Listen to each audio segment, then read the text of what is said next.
This happened, and what happens next? We're going to ask former CIA Director James Woolsey, but first, here is Congressman Mike Pompeo from yesterday. They wanted to tell a story that ISIS was the JV, that we had Al-Qaeda on the run.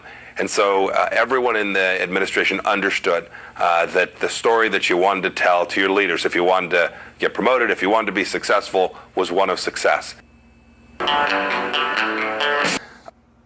The very top of the intelligence community inside of CENTCOM, and they were changing that data. They were politicizing it, manipulating it, making it look like America was being more successful against ISIS than we really were. Ambassador, thank you for being here today. This kind of stuff's got to drive you crazy. It's really bad.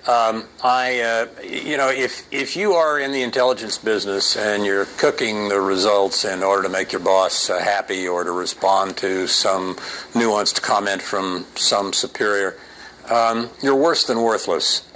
You are helping move the government in a direction that is in tune with, as they put it, the narrative, and making the facts fit the narrative rather than trying to understand the facts and help the government devise a policy to deal with the real factual situation. Wow, worth than worthless is what, or worse rather than worthless is what you. I just want to point out two things, okay? Number one, 40% of this report, 40% of analysts later claim they experienced an attempt to distort or suppress intelligence. That's just wrong.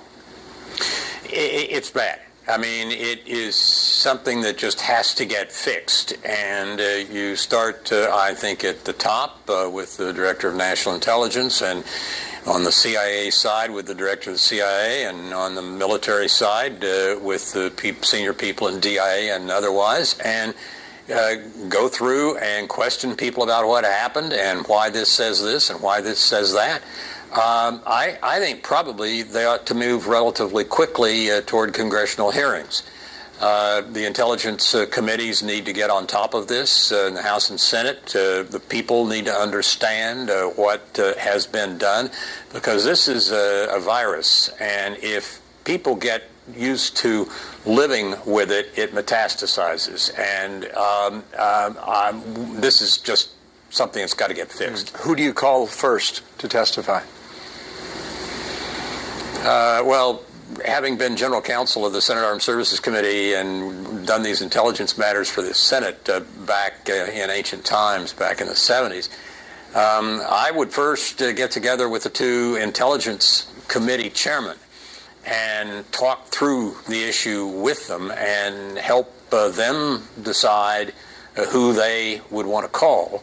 Now, there's plenty of room for other investigations, inspector generals, etc.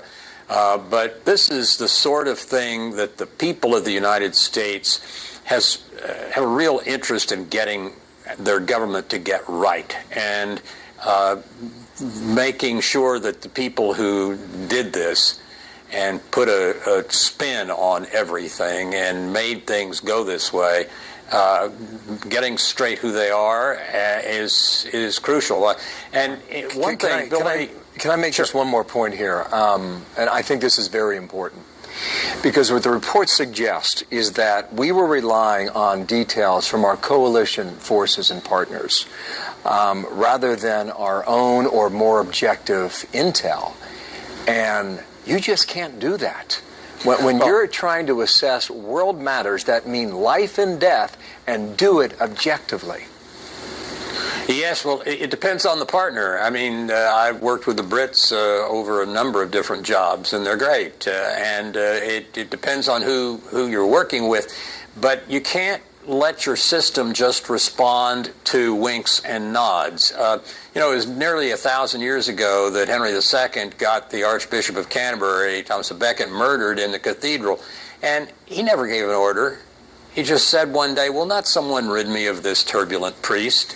About this? Who knows? Who knows? But the notion of the narrative, the notion that what we want is for everybody, White House staffers, everybody else, to stay in line with the narrative, is what is so malignant here. Thank you, Mr. Ambassador. James Woolsey there from Washington, D.C. We'll talk again. Thanks.